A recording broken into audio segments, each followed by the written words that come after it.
Neat and clean घर हम सबको पसंद आता है, लेकिन ये साफ़ सुथरा रहे और हमेशा हमारा घर जो है वो प्रेजेंटेबल रहे, इसके लिए कुछ आदतें हमें अपनी डेली रूटीन में शामिल करनी होंगी। जैसे कि है, सुबह सुबह जब आप उठते हैं तो सबसे पहले आप अपना एक रूटीन बना लीजिए कि आपने जो है वो घर की सफाई करनी है। और घर की सफाई में सबसे पहले शामिल होता है आपका बेडरूम। अगर आपका बेडरूम साफ़ रहता है तो आपको बहुत हद तक जो आप तो अपनी बेडशीट को ठीक नहीं करते ये सोच के कि इसको बाद में कर लेंगे, लेकिन इसको आप अपना रूटीन बना लीजिए। जैसे ही आप उठते हैं अपने बेड को सबसे पहले क्लीन कर दीजिए। इस हैबिट से आपका बेडरूम जो है वो हमेशा साफ रहेगा। वास्तु के हिसाब से भी एक बहुत अच्छी आदत है। ये टिप हमारी गैस स्टोव को लेकर है, जिसको हमें हमेशा सुबह सुबह साफ कर देना चाहिए और उसके बाद ही उस पर खाना बनाना शुरू करना चाहिए। हमारी दादी और नानी भी ऐसा ही किया करती थी। अगली टिप है हमारी अंडों को लेके। अक्सर घर में जो है एग्स बॉईल किए जाते हैं और हमेशा देखा गया है कि अंडे जो है वो पानी में फूट जाते हैं या क्रैक हो जाते हैं। तो आज मैं बताती हूँ इसका एक बहुत ही अच्छा तरीका जिससे आपके अंडे फूटेंगे नहीं। अगर एग्स ठंडे हैं या फ्रिज में से निकाले हैं तो पहले उसको एक आप पतीले में निकालेंगे और उसमें एक रूम टेम्परेचर पानी में उसको वॉश करेंगे। थोड़ी देर के लिए आपने एग्स को ऐसे ही छोड़ देना है ताकि वो रूम टेम्परेचर पे आ जाए। आप ठंडे ठंडे अंडे निकाल के उसको गर्म करने के लिए या पानी में डाल देते हैं, गर्म पानी में, जिसकी वजह से उसमें क्रैक आता है। एग्स को हमेशा आपने रूम टेम्परेचर पे रखना है और इसमें नॉर्मल पानी डाल के ही बॉईल करने के लिए रखना है। एक बार हम काफ़ी ज़्यादा गर्म पानी पहले उबलने रख देते हैं और उसके बाद उसमें एग्स डालते हैं, तो ऐसा नहीं करना है। ऐसा करने से भी जो है एग्स जो है वो क्रैक हो जाते हैं। हमेशा नॉर्मल पानी लीजिए और एग्स को भी नॉर्मल टेम्परेचर पे रख के ही इसको उबलने के लिए रखिए। अगली बार आप इस तरह से अंडे को बॉईल करेंगे तो आपके जो एग्स हैं वो बहुत ही अच्छी तरीके से उबल कर आएंगे और एक भी अंडा जो है वो आपका क्रैक नहीं होगा। बहुत ही अच्छा तरीका है। इस तरीके से हमेशा उबालिए, आपके अंडे बहुत अच्छे से उबलेंगे। एग्स को हमेशा फ्रिज में से निकाल के कम से कम आप 15 से 20 मिनट के लिए बाहर रख दीजिए। तो अगली टिप है हमारी आलू को लेके। आलू एक ऐसी चीज़ है जो हर सब्जी में डाला जाता है और सबको खाने में पसंद आता है। बच्चे तो इसको बहुत ही ज़्यादा इंजॉय करते हैं। जब भी हम आलू लेके आते हैं घर में तो पीछे पड़े हुए आलू में इस तरह के किल्ले निकल आते हैं। तो ऐसे वाले आलू को आप फेंकिए मत ये समझ के कि ये खराब हो गए हैं, बल्कि इसे बीच में से कट करके और इसे गमले में या अगर आपके घर में ज़मीन है तो वहाँ दबा दीजिए। थोड़े ही दिनों में बहुत सारे आलू आप देखेंगे कि इसमें निकल आएंगे। बहुत ही अच्छा तरीका है, करके देखिएगा ज़रूर। तो चलिए चलते हैं अगली टिप की तरफ। अक्सर मसालेदानी में हम काफ़ी सारे खड़े मसाले रखते हैं, लेकिन तेज पत्ता एक ऐसा मसाला है जो कि इसके अंदर ठीक से फिट ही नहीं होता है। जब भी हम इसमें से डालते हैं ये उछल के बाहर आ जाता है या बहुत सारी जगह को ले लेता है। बहुत ही ज़्यादा प्रॉब्लम होती है हमको तेज़ पत्ता रखने के लिए इस मसालेदानी के अंदर। तो चलिए आज बताती हूँ कि कैसे हम इसको ईजिली रख सकते हैं। सबसे पहले हमको क्या करना है, एक कैंची लेना है और इसके हमने छोटे छोटे टुकड़े करने हैं। आप इसके जितने चाहे छोटे टुकड़े कर सकते हैं, कोई भी प्रॉब्लम नहीं आएगा या इसके स्वाद में कोई अंतर नहीं आएगा अगर आप इसके टुकड़े करते हैं। टुकड़े कर देने से आप इजीली, बहुत ही आराम से, बल्कि आप इसको इस मसालेदानी में एडजस्ट कर सकते हैं। बहुत अच्छा तरीका है, करके देखिएगा। और कई बार अगर हमें थोड़ा सा तेज पत्ता डालना है तो पूरा डालने के बजाय आप इसमें से जो कट करके रखेंगे वो वाला आप हिस्सा डाल सकते हैं। इस तरह से तेज पत्ता काफ़ी दिन तक आपके घर में चलता भी रहेगा और आपकी मसालेदानी के अंदर ये सेट भी हो जाएगा। बहुत ही अच्छा तरीका है, करके देखिएगा। मैं अक्सर जब भी तेज़ पत्ता लेकर आती हूँ इसी तरीके से इसको रख देती हूँ और ये तेज़ पत्ता मेरा काफ़ी दिन तक रसोई में चलता रहता है। छोटे छोटे टुकड़े काटने की वजह से काफ़ी सारी सब्ज़ी में मैं इसको डाल सकती हूँ। बहुत ही अच्छा तरीका है, आप ज़रूर करके देखिएगा जब भी आप अगली बार तेज़ पत्ता अपने घर में लेकर आते हैं। तो इस तरह से हमने मसालेदानी के अंदर आराम से तेज़ पत्ता को भी एडजस्ट कर दिया। थोड़ी देर पहले आपने देखा था कि हमारा तेज़ पत्ता इसके अंदर एडजस्ट नहीं हो रहा था। तो ये देखिए आराम से हमने इसके अंदर रख दिया और हमारे मसालेदानी भी बंद हो गई। मेरी अगली टिप है, इस तरह के कोई भी हम राजमा, छोले या सोयाबीन या फिर लोबिया बनाते हैं, अगर आप इसको एक रात पहले भिगोना भूल जाते हैं तो कोई चिंता की बात नहीं है। मैं आपको बताती हूँ कि आप 1 घंटे के अंदर इसको कितना अच्छी तरीके से मतलब भीगा हुआ कर सकते हैं या बनाने के लिए रेडी कर सकते हैं। हम यहाँ पर थोड़ा सा गर्म पानी करेंगे पहले पतीले के अंदर में, और गर्म पानी के अंदर आप इस तरह का जो लोबिया जिसको एक रात पहले भिगोना भूल गए थे, इस तरह से गर्म पानी में डाल दीजिए और इसको अब छोड़ देंगे हम एटलीस्ट 1 घंटे के लिए। 1 घंटे के बाद में जब आप इसको हटा के देखेंगे ढक्कन को, तो आपका जो राजमा, लोबिया या छोला, आप सभी कोई भी चीज़ इस तरह से आप भिगो सकते हैं, तो बिल्कुल तैयार हो जाएगा ये बॉईल करने के लिए। तो ये देखिए, मैंने तो इसको खैर पहले भिगो दिया था, लेकिन आपके लिए मैं इसको खाली बताने के लिए कि किस तरह से आप इसको 1 घंटे में भिगो सकते हैं। बहुत ही अच्छा ये तरीका है। अक्सर फ्रेंड्स, हम इस तरह के फ्लास्क जो है वो मार्केट से ख़रीद कर लाते हैं, जो कि हमें सर्दी में गर्म पानी रखने के काम आते हैं और गर्मी में ठंडा पानी। बहुत ही काम की चीज़ होती है ये फ्लास्क। लेकिन एक और चीज़ बताऊंगी, इसके अंदर कुछ इस तरह के ना जो ऑक्सीजन के ये सैशे होते हैं जो एक्स्ट्रा मॉइस्चर को खींचते हैं। ये हमेशा इसके अंदर में एक आपको ज़रूर मिलेगा जब भी आप मार्केट से नया फ्लास्क लेके आते हैं। इसको अक्सर हम फेंक देते हैं कि इसका कोई काम नहीं है, लेकिन मैं इसको फेंकती नहीं हूँ। जब भी हमारे घर में दालें आती हैं जो कि बहुत जल्दी लगता है कि ख़राब हो जाती है या कीड़े पड़ जाते हैं, आप इस तरह के जो भी ऑक्सीजन जो पाउच होते हैं, आप इसको फेंकेंगे नहीं, बल्कि इस तरह की दालों के अंदर आप इसको दबा दीजिए। इसकी वजह से आपकी दालें जो हैं वो कभी भी ख़राब नहीं होंगी। मेरे यहाँ पर मौसम बहुत ज़्यादा ख़राब रहता है, हमेशा बारिश होती रहती है, लेकिन मैं ये वाला जो ट्रिक है ना वो हमेशा अपनी दालों के साथ में करती हूँ। मेरी दालें कभी ख़राब नहीं होती और कभी भी इनमें कीड़ा नहीं पड़ता है। तो ये वाला ट्रिक बहुत अच्छा है, आप ज़रूर करके देखिएगा। आपकी दाल 2 महीने 3 महीने तक भी ख़राब नहीं होगी। हमारी जो अगली टिप है वो इस तरह की सॉस की बॉटल्स को लेकर है।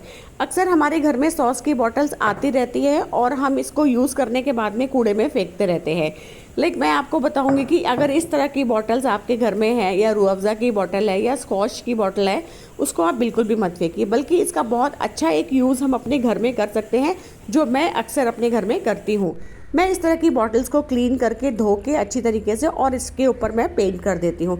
आजकल मार्केट में बहुत महंगी इस तरह की पेंटेड बॉटल्स मिलती हैं, लेकिन अगर आप घर के अंदर ही अपनी बॉटल्स को इस तरह से बनाएंगे तो ये बहुत ही अच्छी भी लगती हैं और बिल्कुल ऐसा लगता है कि आपने मार्केट से परचेज़ की हैं। तो ये एक बहुत ही अच्छा तरीका है बेस्ट आउट ऑफ वेस्ट का, जिसको आप हमेशा फेंक देते थे, अब हम उसको फेंकेंगे नहीं, बल्कि उसके ऊपर कुछ भी अच्छा पेंट करके डिज़ाइन बनाकर अपने घर में हम इसको डेकोरेट करेंगे। यकीन मानिए, आपके घर में गेस्ट आएंगे, वो आपकी तारीफ़ किए बिना नहीं रहेंगे, क्योंकि आपने एक बहुत ही अच्छा सा DIY रेडी कर लिया है। तो अगली बार आप भी इस तरह की बॉटल्स को बिल्कुल भी फेंकिएगा नहीं। तो चले चलते हैं अगली टिप की तरफ। अक्सर क्या होता है, चावल जब भी हम बनाते हैं तो कई बार बोलते हैं चावल खिला खिला नहीं बना, या नया चावल है या पुराना चावल है। मैं यहाँ आपको एक तरीका बताती हूँ जिससे आपके हर तरह के चावल बहुत अच्छे बनेंगे। आपने क्या करना है, जब भी आपने चावल बनाना है ना, आधा घंटा पहले, पौन घंटा पहले आप इसको भिगो के रख दो और उसके बाद चावल को बनाओ। आप देखना, आपका चावल चाहे नया हो चाहे पुराना हो, आपका चावल एकदम खिला खिला बनेगा और दाना भी बहुत ही अच्छा बड़ा बड़ा बनकर आएगा। बाज़ार वाली सब्ज़ी ना अक्सर हमको बड़ी पसंद आती है और मसाला जो होता है उसका बड़ा टेस्टी लगता है। आज हम बताएंगे कि घर में हम कैसे बाज़ार वाली जो सब्ज़ी है उसको रेडी कर सकते हैं या उसकी ग्रेवी का टेस्ट हम ले सकते हैं। तो अक्सर मैं क्या करती हूँ, जब भी मैं यहाँ पर खाना बनाती हूँ, या ग्रेवी वाली हो चाहे ड्राई हो, तो इस तरह से मसाले को मैं भूनती हूँ। मसाला भूनने के बाद में जब मुझे लगता है कि मसाला जो है वो थोड़ा थोड़ा ऑयल छोड़ने लगा है, तो अब हमें अपनी एक जो ट्रिक है वो इस समय लगानी है। आपने क्या करना है कि इस समय थोड़ी सी आपने फ्लेम को हाई करना है और इस मसाले को आपने चलाते रहना है और उसको हल्का सा जो है ना आपने बर्तन में लगने देना है, लेकिन आपने कंटिन्यूस चलाते रहना है, सब्जी को जलाना नहीं है। सब्जी में बहुत अच्छा टेस्ट बन के आता है, आपकी ग्रेवी में एक अलग सा टेस्ट और एक अलग सा कलर निकल कर आएगा, जो आपने पहले कभी भी नहीं किया होगा। ये वाला ट्रिक करके देखना, बहुत ही ज़्यादा यूज़फुल ये वाली टिप है। अक्सर हमारे घर में इस तरह के टोमेटो वाले सैशे वगैरह काफ़ी सारे इकट्ठे हो जाते हैं, या फिर अगर आप बाहर से पिज़्ज़ा वगैरह मंगाते हैं तो ये वाले फ्री में हमें सैशे मिलते हैं टोमेटो केचप के। तो इसका हम यूज़ करेंगे क्लीनिंग में। अक्सर हमारे जो तांबे वाले बर्तन होते हैं ना, वो काफ़ी ज़्यादा काले पड़ जाते हैं और आप इसको रेगुलर भी साफ़ करते हैं, लेकिन ये फिर जल्दी से काले हो जाते हैं। तो आज हम करेंगे इसकी क्लीनिंग अपने इन्हीं सैशे से। आप 2 टोमेटो केचप के सैशे ले लेंगे और इसके ऊपर आप अच्छी तरीके से डाल देंगे। कोई आपको इतना प्रॉब्लम नहीं है, क्योंकि हमें वैसे ये फ्री में मिले थे, तो हम इसका एक अच्छा वाला यूज़ करने वाले हैं। तो हम इसके ऊपर डाल देंगे और अच्छे से तरीके से हम इसको रगड़ के साफ़ करेंगे। क्योंकि इसमें एक अच्छी खासी खटास होती है, जिसकी वजह से ये जो तांबे के बर्तन को है ना, इसका मैल बिल्कुल काटना शुरू कर देगा और हमारा बर्तन जो है काफ़ी हद तक साफ़ होना शुरू हो जाएगा। तो अब आप देखिए काफ़ी हद तक हमारा साफ़ हो गया है। अब हम किसी भी स्क्रबर की हेल्प से ना थोड़ा सा इसमें डिटर्जेंट लगाएंगे और इसको पूरा क्लीन कर देंगे। तो साबुन से क्लीन करना इंपॉर्टेंट है, नहीं तो फिर ये काफ़ी चिपचिपा रह जाएगा। ये देखिए बहुत ही आसानी से मैंने पूरा जो अपना बर्तन है ना वो साफ़ कर दिया और एकदम चमक कर आ गया है। कोई बोलेगा नहीं कि मैंने इसको टमाटो केचप से साफ़ किया है, बल्कि इस तरह से कुछ लग रहा है जैसे कि हमने पीताम्बरी वगैरह लगाया है। बहुत ही सेफ़ होता है इसको साफ़ करना और आपके सैशे भी काम आ गए, साथ में जो हमारा बर्तन है ये भी काफ़ी हद तक मतलब जो है क्लीन हो गया। अच्छी तरीके से मैंने इसको साबुन से साफ़ कर दिया है और हमारा बर्तन जो है वो एकदम से नीट एंड क्लीन हो गया।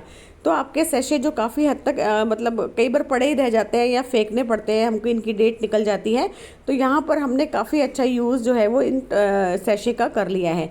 तो अगली बार जब भी आपके घर में इस तरह के सैशे आएंगे तो आप इनका इस्तेमाल ज़रूर करके देखिएगा। धोने के बाद आप किसी भी सूखे कपड़े से इसको साफ़ करके रख दीजिए। अब देख लेते हैं हम अपने किचन में यूज़ होने वाले लोहे के बर्तन। तो अक्सर ये वाले बर्तन जो है ना, आप कितना भी साफ़ करके रखो लेकिन इस पे अजीब तरह से एक जंग आनी शुरू हो जाती है। कपड़े पे भी अगर आप साफ़ करते हैं तो कपड़े के ऊपर भी जंग छूटनी शुरू हो जाती है। लोहे के तवे अक्सर मेरे घर में मतलब रेगुलर बेसिस पे ही यूज़ होते हैं और मैं लोहे की कढ़ाई में ही सब्ज़ी बनाती हूँ। रेगुलर इसको हम यूज़ करते हैं, लेकिन उसके बाद भी आप देखेंगे कि इसमें काफ़ी हद तक ना ऐसे जंग वाले निशान हो जाते हैं या काफ़ी अजीब सा सरफेस इसका हो जाता है। देखने में लगता है जैसे काफ़ी टाइम से ये ऐसे ही ख़राब पड़े हैं। तो हमने क्या करना है, इसके ऊपर हमने थोड़ा सा लेना है मस्टर्ड ऑयल। थोड़ी सी इसमें मस्टर्ड ऑयल की बूंदें लेनी है टिश्यू के ऊपर, और जब भी आप इसको यूज़ करने के बाद में जब आप इसको धोते हैं ना, उसके बाद में आपने इसको पोंछ के और हल्का सा ऑयल लगा के रखना है। ऑयल लगा के रखेंगे ना तो कभी भी इसके ऊपर जंग का निशान नहीं आएगा और जब भी आपको इसको यूज़ करना होगा आप आराम से इसको यूज़ कर सकते हैं। तो ये तरीका बहुत ही अच्छा है लोहे के खासकर बर्तनों को साफ़ करने का, और इससे हम अपने तवा या फिर बड़े वाले पैन या फिर कढ़ाई, कोई भी बर्तन आपके घर में लोहे का है, आप जब उसको यूज़ नहीं कर रहे हो तो इसी तरीके से ठीक तरीके से ऑयल लगा के आप इसको रख दीजिए। धीरे धीरे इसकी जो पॉलिश है ना वो भी डल होने लग जाती है। तो इस तरह से जब भी आप इसको यूज़ करते हैं तो उसके बाद में इसको क्लीन करके और कपड़े से पोंछ के ऐसे ऑयल लगा के आप इसको रख दीजिए। आजकल मार्केट में ना काफ़ी अच्छी तरह के ऐसे ओपनर मिल रहे हैं और बहुत ही सुंदर लगते हैं, देख के आपको पता नहीं चलता है कि ये ओपनर है। तो इसका भी मैं आपको बताती हूँ, जब भी आपको मतलब ना ये यूज़ करना होता है, घर में ज़रूरत होती है, उस टाइम आपको ये नहीं मिलते हैं। छोटी सी चीज़ होती है, हम कहीं भी ड्रॉर में रख देते हैं तो अलमारी में रख देते हैं, लेकिन जब हमें यूज़ करना होता है वो टाइम पे हमको इसको ढूंढने में ही काफ़ी टाइम लग जाता है। तो मैं आपको एक बहुत अच्छा तरीका बताती हूँ। आप इस तरह के जो भी ओपनर होते हैं ना उनको आप फ्रिज पे लगा दीजिए। अक्सर इनके बैक साइड पे मैग्नेट लगी होती है, तो आप इसको ना इस तरह से फ्रिज पे रख देंगे, जब भी ज़रूरत होगा ना आपकी आंखों के सामने होगा और आपको पता होगा कि भाई ये वाली एक जगह है और इस जगह से आपको ओपनर मिल जाएगा। तो बहुत अच्छा तरीका होता है ओपनर को, मतलब आपने सामने भी रखा है और ये देखने में एज ए फ्रिज मैग्नेट भी है, शो पीस भी है और आपकी आंखों के सामने भी है। जब भी अगली बार आपको ज़रूरत होगी कि मेरा ओपनर कहाँ पर रखा है या मुझे ज़रूरत है, आप यहाँ से निकाल के इसको यूज़ कर लेंगे। इवन तो आपके घर में अगर गेस्ट आते हैं तो उनके लिए भी बहुत ही ज़्यादा ये कंफर्टेबल होता है। बहुत ही अच्छा तरीका है, अगली बार आप भी ऐसे ही यूज़ करके देखिएगा।